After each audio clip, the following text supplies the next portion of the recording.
Hello, everybody. Thank you for listening and watching. Coffee Can't Fix Everything. This is a show where we talk about mental health over a cup of coffee.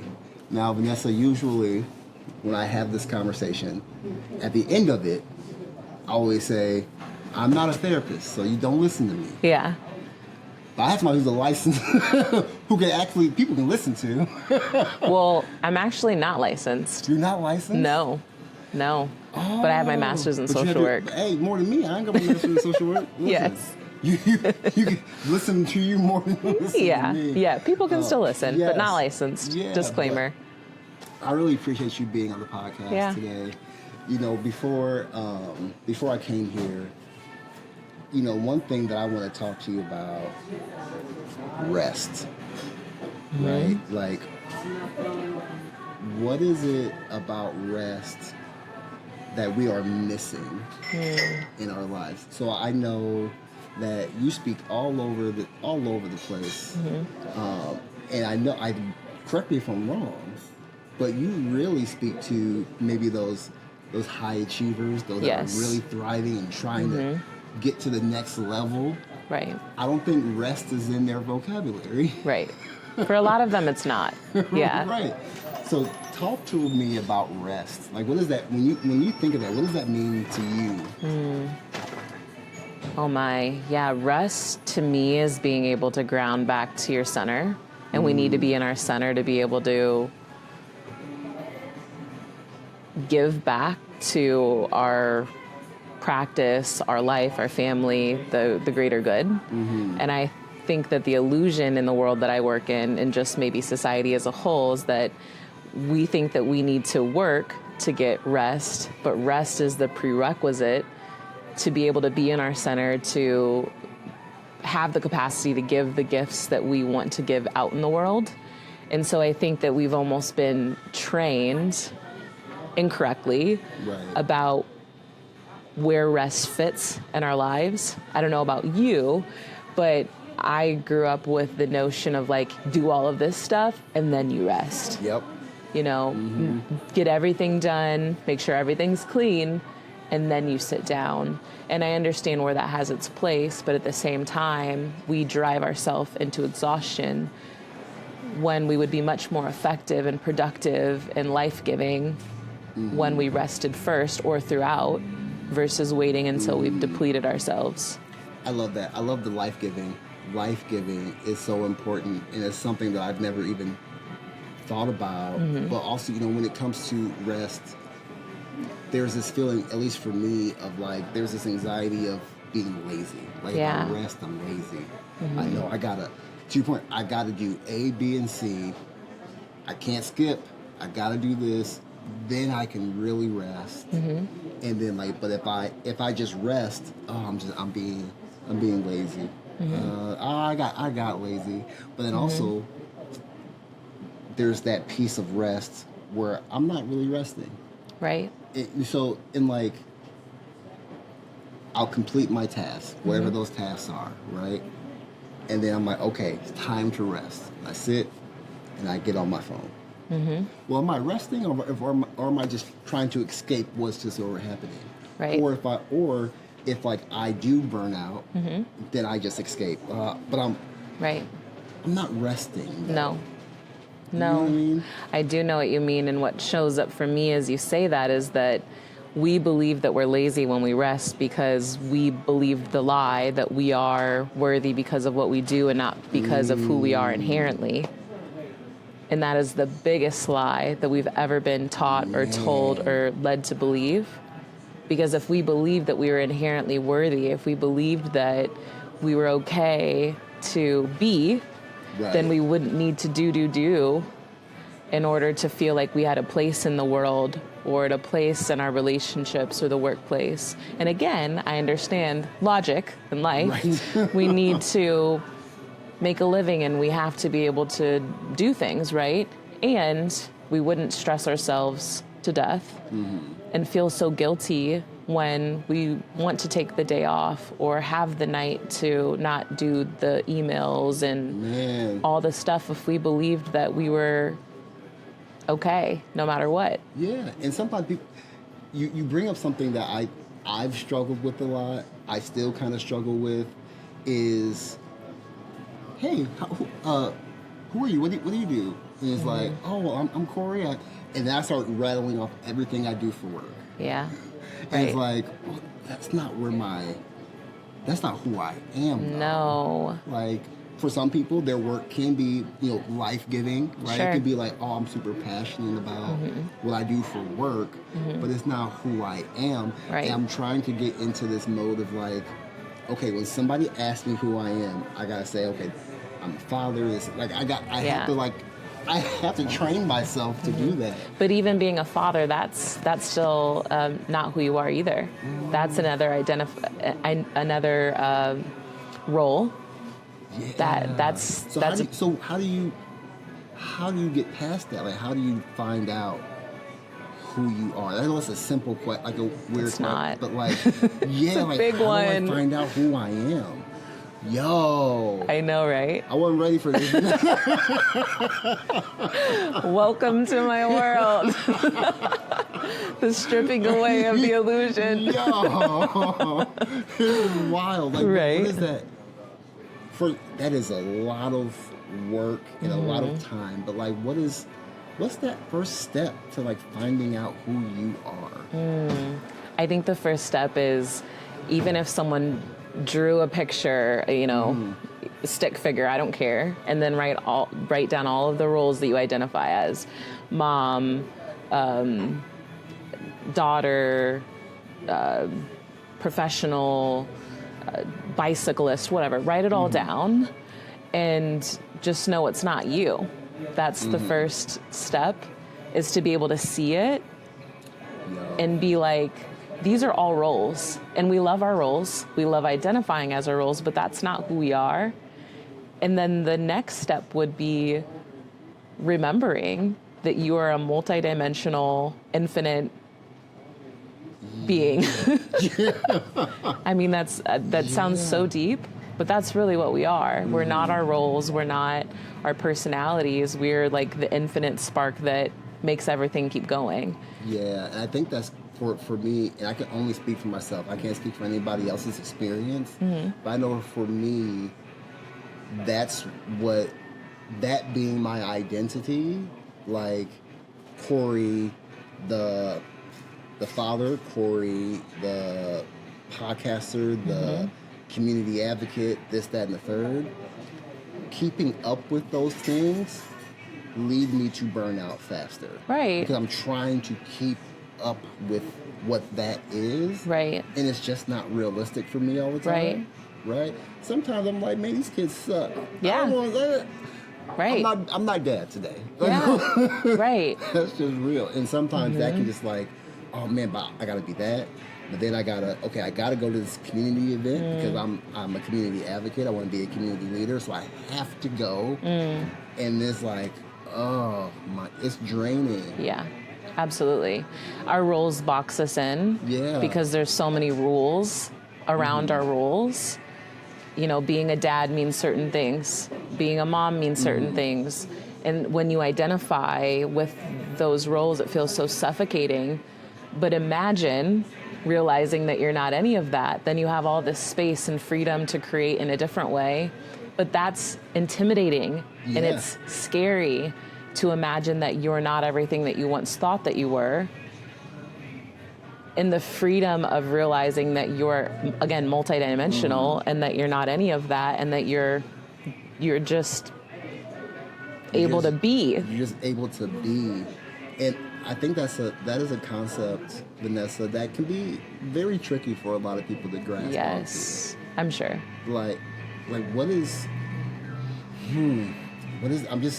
my mind is just racing right now. Because like, man, 'cause I'm realizing, I do all these things, but I'm not all of these things. No. Even though I have a love for them and an appreciation for them for whether how they provide for my family or how they, help me with, things I love and appreciate in my life. But like, I've never really sat down, looked in the mirror, and been like, okay, all right, bro, who are we? What are we doing right now? Like, Who is that? Like, walk me through kind of for you, for example, you speak to hundreds of thousands of people all the time, right? And I'm sure it can be hard to, like, not consume that as your identity, like the keynote speaker, like that's not who you are. How do you separate that? Yeah, it used to be hard until I had this period of time during 2020 when it was all stripped away. So I've been speaking since 2015, 2016 professionally. And I've spoken all over the country. I've gotten all these really cool accolades and awards and all this stuff, right? My office used to be filled with them. And I'd be like, yeah, I'm that award-winning someone. But in 2020, the world stopped for me, as it did with everyone in its own uniqueness. And I didn't have the ability to be who I thought that I was because there was no talks happening. Events were shut down. People weren't gathering in public. So I was forced to sit with myself to be like, when I'm not that, then who am I? When I don't have the opportunity to be like, I'm this cool person, who am I? And I was faced with that, and that's when I realized that, those are roles. Those aren't my identities. That's not the truth of who I am. That's not the essence of who I am. And it was so incredibly alarming to realize that, but it was the most freeing thing in the world. Because again, as you talked about, it's exhausting to show up in that way because people see me as a speaker and they're like, you have it all together and you speak very eloquently and you have all the answers. No, the F I don't. No. No. I don't. Yeah. So to realize that I could just be myself being all of the complexities and all of these everything, to be everything all at once, that I didn't have to be locked into anything at all. Yeah. I think there is, to your point, there is a freedom to being able to be yourself. Yeah. In the sense of, like, when I'm around my friends, when I'm around family, like, I know I can be Corey. Yep. I can say whatever. I can be goofy. I can do whatever, and I can leave those moments and be like, man, that was just so much fun. I had a great time. Whatever. Because I was being myself. And then there are times where, depending on where I'm at, whether it's the job, an engagement, and I'm like, sometimes it'll sneak out, and it's like, I can't do that here. Yeah. Right. I can't do that. And then slowly, I start like, well, why can't I do that? Like, what is that? Love that.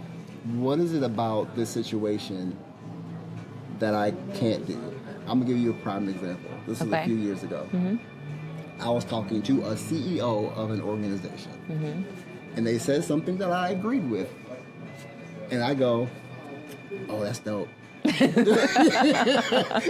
Everybody was like, what? And then I'm like, I almost like kind of forgot where I was at, but like I was just being myself, right? And then he goes, yeah, that's pretty cool, huh? And I go, oh, okay, cool. It's not a bad thing to be myself, right? Because it gives that perception, like when you're like, hey, I gotta be professional, I gotta be this way.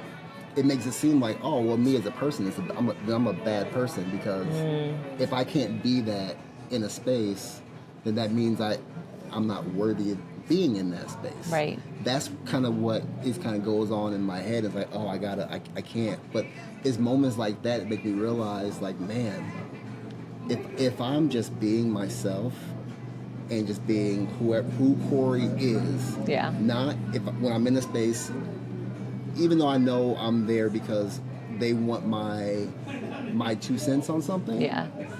Okay, I can give you that piece of me, but I'm still going to be me. Right.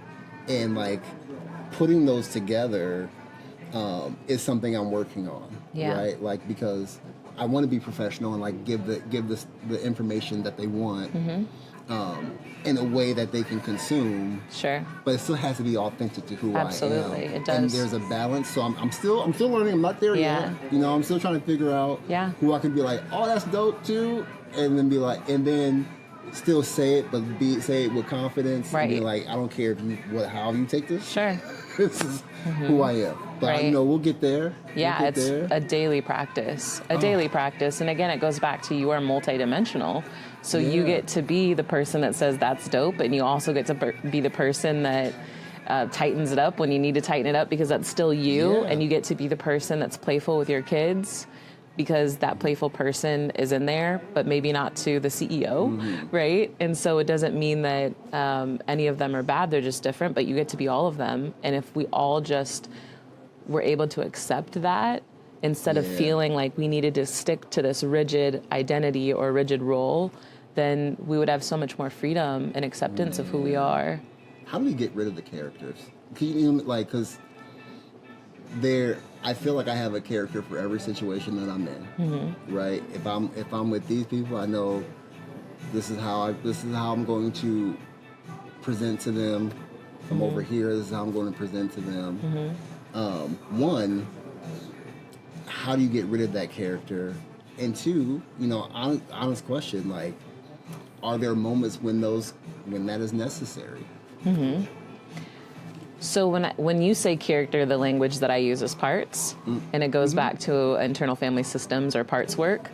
I believe that we all are made up of an entire system of parts. You have a 5-year-old in you, you have a 25-year-old in you, you have a last year Corey in you. They're all in there. Yeah. And they all have different strategies or ways of being.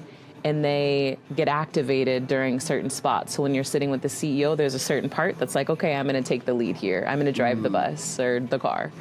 When you're with your kids, dad part gets activated. Right. He drives the bus or car. We can't get rid of any of the parts, though. That's the thing, because that would mean that we would have to delete or get rid of a certain aspect of you, and we can't get rid of our aspects. Right. They're just a part of us. It's more about being able to delineate between which part gets the power to be in the present moment right now. And I think that comes down to which is the highest and most aligned version that gets to have that seat. So for me, when I'm thinking about my parts, I'm like, the 5-year-old part tries to pop out and pop off sometimes. And I'm like, oh, no. I can't get rid of you. I can't kick you off the bus, but you don't get to drive the bus because Vanessa now, with more information, with more logic, reasoning, regulation, gets to have the say and the last word. But it's not time yet. No. It's not the time. No. And so we can't get rid of any of our characters or our parts. They're just all a part of us. And again, goes back to we are multidimensional. And the dimensions are just there. They're going to be there, and we can accept it. And we can laugh at them sometimes to be like, oh, my gosh, the 5-year-old popped out again. She popped off, and she's having a tantrum.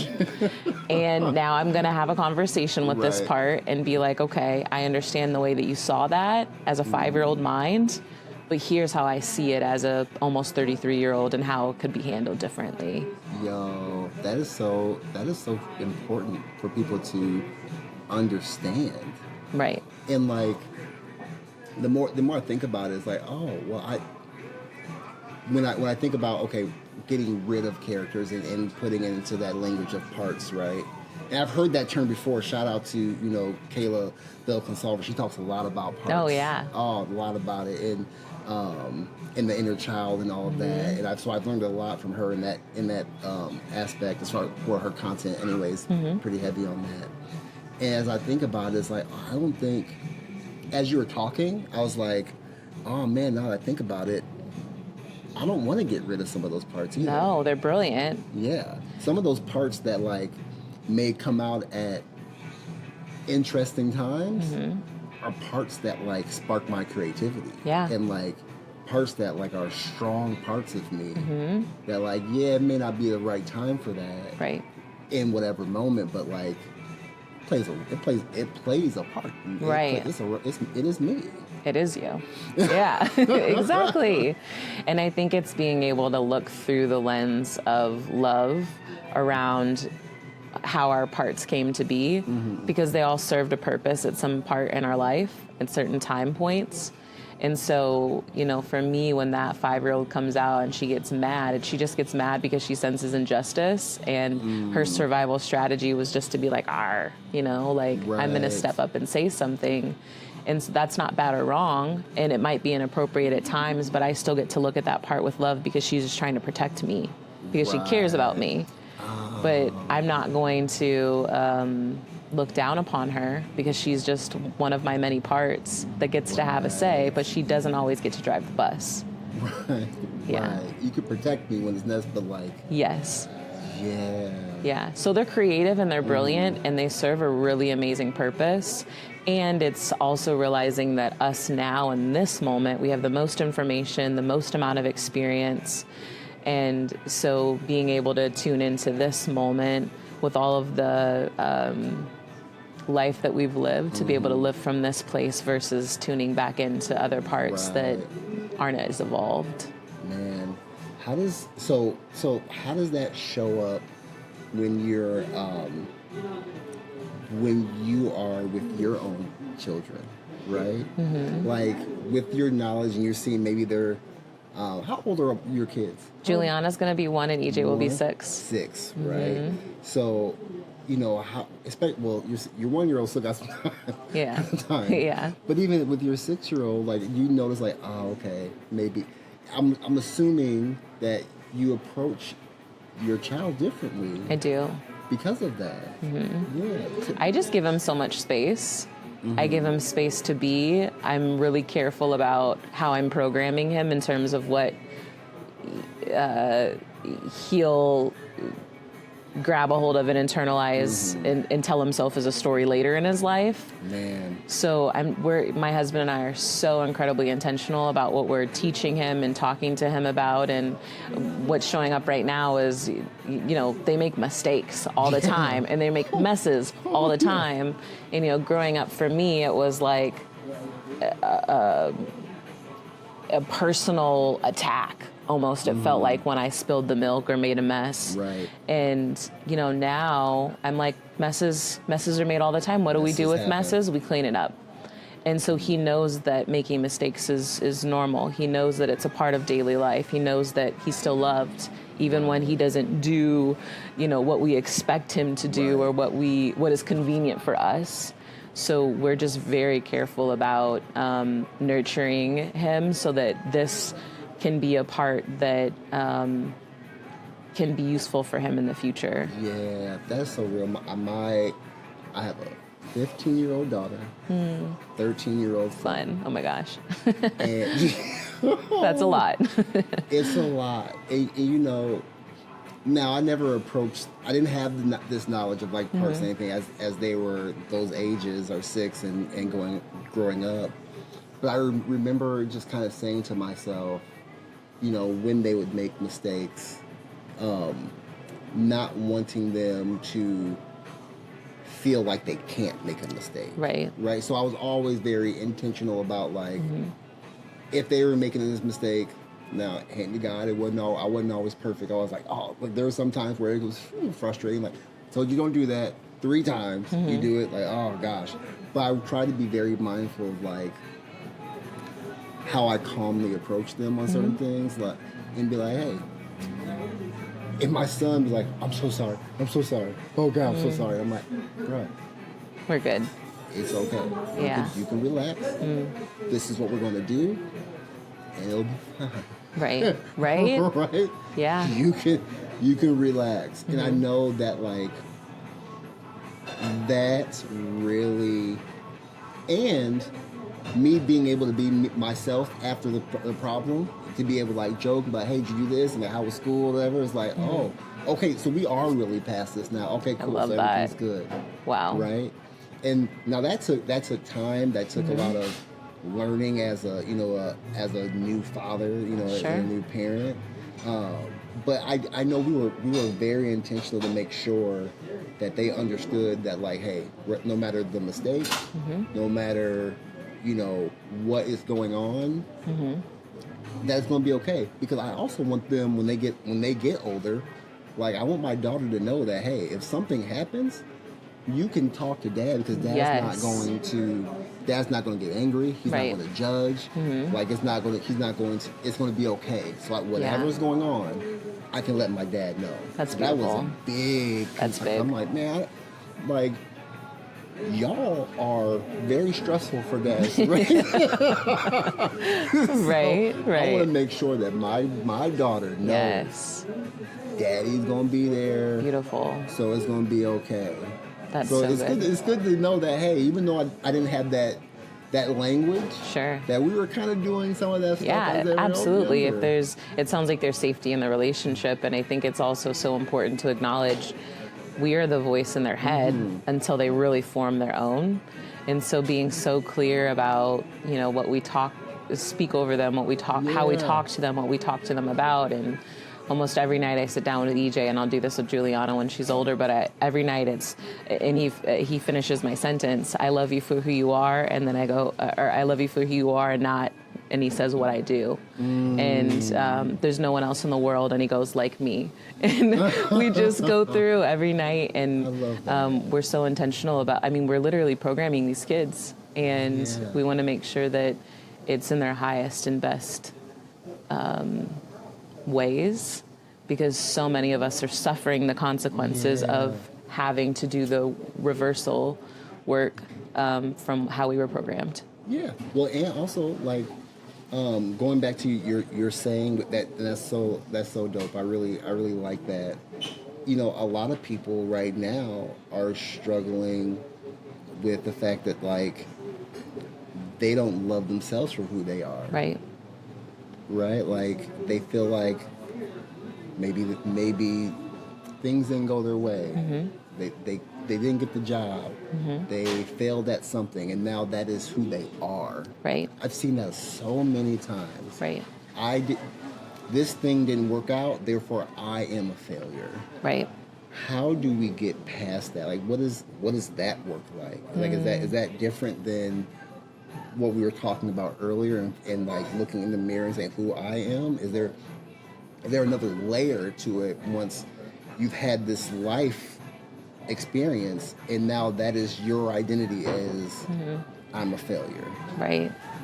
Yeah, that's big and that's real, and I've been down that path before. For me, I think,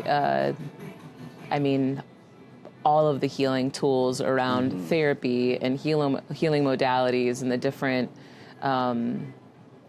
tools that I've used around being able to strip away those layers of programming that told me that lie. But I also believe that my life has given me the material to just be able to face that head on and have everything taken away. And when it was all taken away, to notice I still have all the good things in me, even if everything wasn't working, the way that I wanted, or if I didn't get the job that I wanted, I still had the light in me, or I still had people around me that I loved, or I still had these things that are priceless, but they're everything. And when it's almost like a crumbling, I would call it. And sometimes we have to have those crumblings. Life has to show us, okay, I'm going to take the money away, or the relationship away, or the job away, or maybe the promotion that you thought you were going to get that was for your best good, but it's not. Sometimes we just need that to happen so that we can awaken to the fact that we're inherently worthy no matter what. No matter what happens around us. So I don't know if there's a specific process that I could offer to people, but I also know that inevitably our life will provide us the material to be able to face that fact in ways that we might not imagine, or in ways that feel incredibly painful until we go through it and we're like, oh, okay, yep, I don't have a speaking career anymore. I don't make the money that I used to make. I don't have the stability that kind of held me together. And who am I? And we get to meet ourselves in that moment, and we get to be revealed the truth of who we are, which is amazing and brilliant and creative and multidimensional and everything and nothing at once. Right? Right? Yes, 100%. There were times where it's so funny. It's a simple saying. Things happen for a reason. They happen when they're supposed to happen. Right. And it's so simple, and almost it's one of those platitudes hey man, things happen for a reason. It's what? I'm going through it right. I don't want to hear No, that. you don't. But then, there are times where I look back and I'm like, man, if this thing didn't happen, this wouldn't happen. Right. And I wouldn't be here. No. And it's like, man, I remember being so angry about opportunities that I didn't get that felt like I should have got. Right. And my life is over. Right. And like, man, I'm never going to get to where I want to be. And then it's like, oh, it just wasn't the time at that time for me. Right. And honestly, looking back, like, oh, I wouldn't even, if I would have gotten the opportunity, I wouldn't have even appreciated it. Right. Lord knows what would have happened. You know what I mean? Because now I'm mature now. I'm a lot more mature. Like, these are situations that have happened throughout my whole life. And I'm That's like, real. oh, man. Things happen for a reason. And I'm here because of those things. Yes. And just being grateful in the moment for it. Right. And you have to sit in the tension of that without taking it personal. And I think that, going back to that question, is you have to be able to practice sitting in the tension without taking it personal, because you have to remember, because we forget this as humans, that everything works out for our good all the time, even if it doesn't look like it, even if it appears like we're going off track. Right. Everything works for our good, and I truly believe that every blade of grass is tipped in my favor. So even when I'm going through hardship, even when it feels like everything, is crumbling, I'm going through a crumbling, I go back to that life is always providing me the material for what I need to grow and to be the highest version of who I'm meant to be. And so I just think that we have to sit in the tension. We don't like that shit at all. God. It's uncomfortable. It is uncomfortable. It's uncomfortable. Going back to, it's funny, this happens a lot on this podcast where I'll say, I want to talk about this, and then we go off and talk about something with so much more meat, and this is so good. But going back to kind of the rest or the escape, I've noticed when I've tried to rest and kind of sit in my thoughts,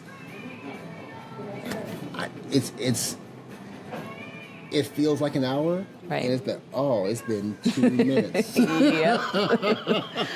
Yeah. Welcome to shadow work. And it's like, where's my phone at? Let me do, I can't sit in it. That is hard. It is so hard, and it takes an incredible amount of grit to be able to sit in that and trust that you will be able to get through the storm of what that feels like, because it does feel like a storm, and it feels like something you can't survive or withstand, and that's why we escape.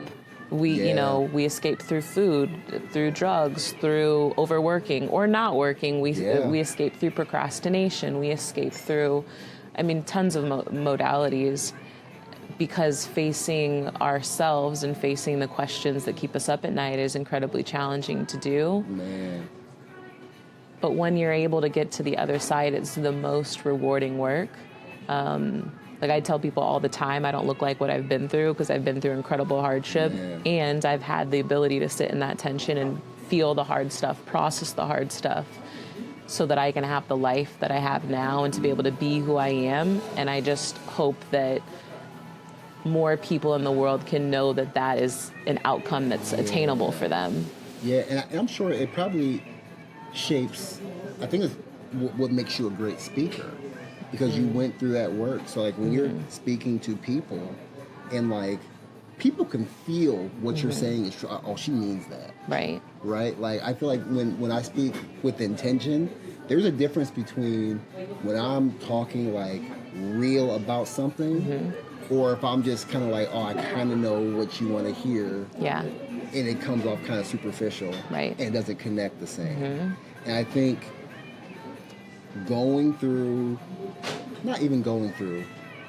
being able to sit with what you went through, been through, and going through can really help you connect and help someone else. Yeah. Right? Like we all want to, like, I've been in a helping profession my whole career. Like, I just want to help people.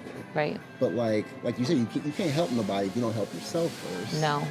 So, but like, okay, if I want to help people, okay, then I'm gonna have to sit in this for a minute. I'm gonna have to really figure out, like, Corey, we gotta. There's some things we gotta. Hey, see that closet over there? There's a lot of skeletons in that joint. That's real. We're going to have to sit in that joint Yeah. and really figure this thing out. Right. So you can help people the way I say I want to help people. Mm-hmm. Yeah. And that is, that's a lot. That's the work. And it's going beyond just sitting with it, because we'll sit with it and we'll sit in our pain, we'll sit in our misery, but we don't digest it. We don't want to just sit with it. We want to fully process it, digest it, and then integrate it. And I think that's the difference, because we can look around. I can think of just off top of my head a handful of people that are sitting and wallowing, but we don't want to do that. We want to digest it. We want to bring it into our body and fully feel it, fully integrate it into our existence. Yeah. There's this quote by Jennifer Lewis that I love. I've said it a couple times on the show and to a few friends of mine. She said this was on a radio interview, and she was talking about mental health.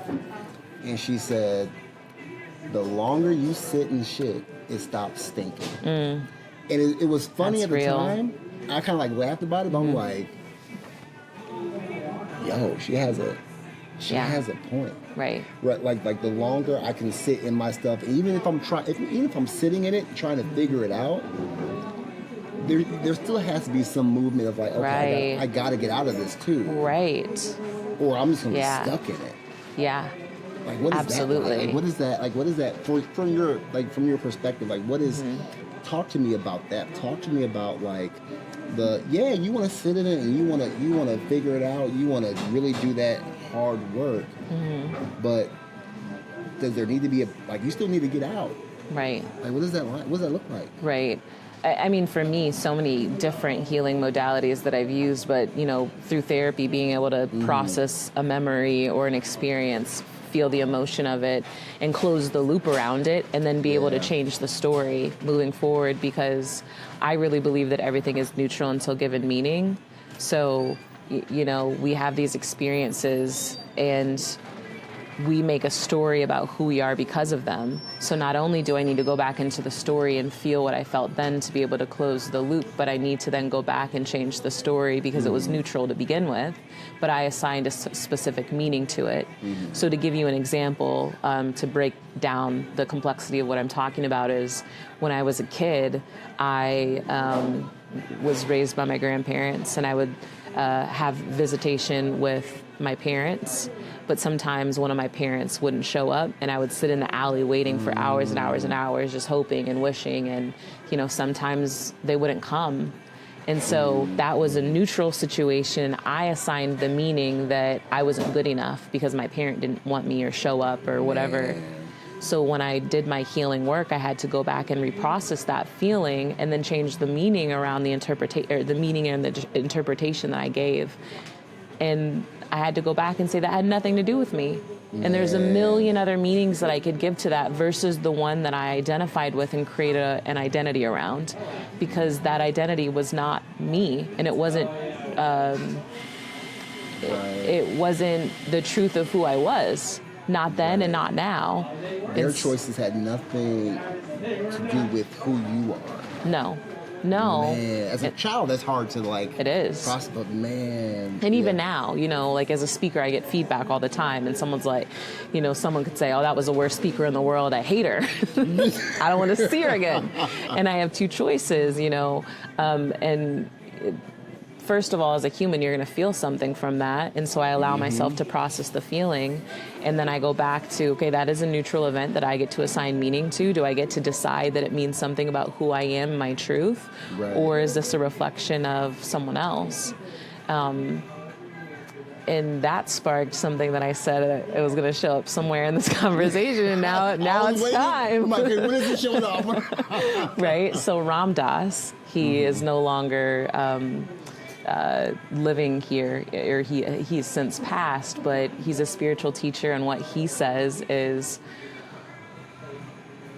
who we see when we look at other human beings is essentially a direct reflection of who we know ourselves to be. But the more that you live in your heart, you get to see everyone from a lens of love. And so when we can pull ourselves out of those stories that we tell ourselves, and sometimes even the stories that we tell about other people, we get like locked into it. It becomes this cycle and spiral. But if we can pull it back and see the neutrality of all things, and then stay in our hearts a bit longer to be able to see like the purity in other people, then we stop taking everything as personal, and we get to be able to look at people in the world around us and be like, wow, like look at the expression of that person, look at the creativity of who they are, look at the uniqueness of, you know, how they're dressing or who they're being or how they're talking. And we just stop taking things so personal, because we realize that there's this multidimensional spark in everyone. Listen, I wish you would have told me this a couple years ago. I had a fight with somebody on TikTok. We've all been there. How dare you say something negative about my video that I put so much work in? Right. Right. And it's something, and I've always said I got thick skin. Like, you know, we grew up roasting each other and stuff like that. But man, it takes one random person I will never meet in my life to say something, and you forget, like, oh, am I not good at this? Like, oh, was this a bad video? Right. And like, oh, I should probably take it. Like, there are thoughts in my head, like, oh, I got to delete this video. Because one person is like, oh, this is trash. Right. It's like, wait a minute, but like, oh, these other people really enjoyed this video. Right. And I'm having a really good conversation. And then somebody actually came to my defense in the comments. So I'm like, oh, okay, I'm bugging. Like this, he's going to his own thing, right? But like, now I know how to better approach the situations. Right. And I think it's like, you know, back to what Ram Dass said, is like, when you can have a scenario like that, not only can we see that as that person is suffering in some capacity to be able to pour that out on someone else, but I'm also suffering in my own capacities, and I also pour out on people like that. And so it's being able to, you know, again, it's just brilliant what he says, that how we see others is what we know to be true about ourselves, and it just neutralizes everything. And I understand that there's so many nuances and complexities about it, and that is a viewpoint that we get to live into. Yeah, well, and it makes you really analyze, like, one, who you are as a person, like how you see how you can start to see the world in a different way, right? And like how, like, in exploring that feeling of like, okay, this is how I want to react. This is how, but like really like thinking about, okay, how do I move forward through this, and get to a place where I'm like, okay, I'm good. Like that takes some time. That takes a lot of good. What do you say? Good like shadow work. Good work. That's that work. Right there. It is that work. Yeah, and it takes energy and intention and practice to be able to rework the way that you function and the way that you think and the way that you behave in the world. Man, tell me about your world. Like how? So I want to know about, what is Vanessa's world? That's a good thing. Like, this is what I want to know. What is Vanessa's world now? Yeah. With all the work you've done, right? Like, what is the world of Vanessa like? That's such a beautiful question. The world of Vanessa, I think now, is like being totally unapologetic in who I am, and knowing that it's safe to be fully expressed. So saying what I want to say when I want to say it, because that was not always my life, and that was not always a choice that I made. And doing things that really light me up instead of doing what I think the world wants of me.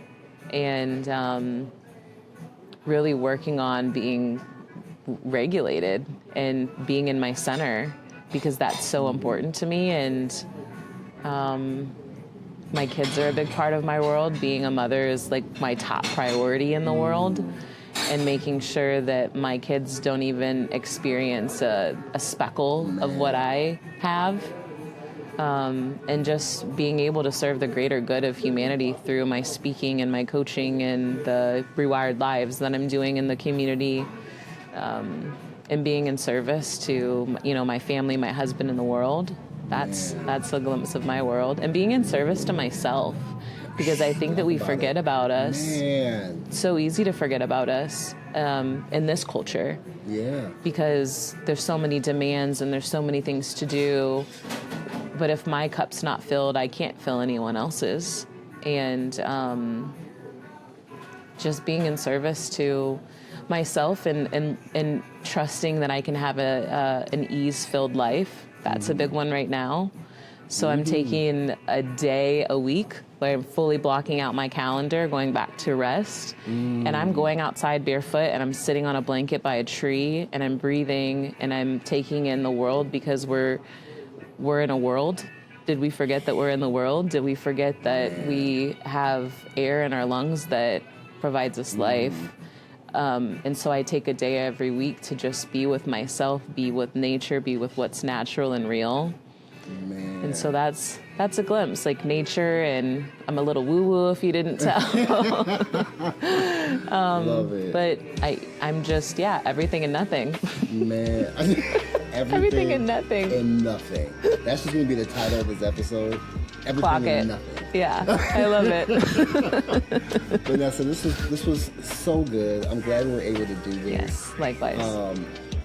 For every guest that I have, I ask them to look into the camera, and there's somebody listening to this, watching this, that one needed to hear this. What is one thing you want to say to that person? Look in the camera. What would you say to that person? Okay. Let me think about this. Well, first of all, I'm so glad that you're here. I'm so glad that you were listening, that you were a part of this conversation. And what I want to tell you is that I know that you know the one thing that you need to do. You need to stop overthinking that one thing that you need to do, and you need to trust that what's showing up right now is what's real and necessary for you. And that's all I got. Love it. And that was beautiful. Vanessa, Thank you. Again, thank you so much. Of course. Everybody, thank you for listening to Coffee Can't Fix Everything. This is a show where we talk about mental health, because the goal is the more we talk about it, the more we make it normal to have these types of conversations. There will be links in the description to mental health services and organizations, so you can find the help that you need if you need it, or if you wanted to share it. Again, everybody, thank you so much for listening. Coffee can't fix everything, but we are going to break stigma one conversation at a time. Yes. Thanks for listening and watching. How's next time?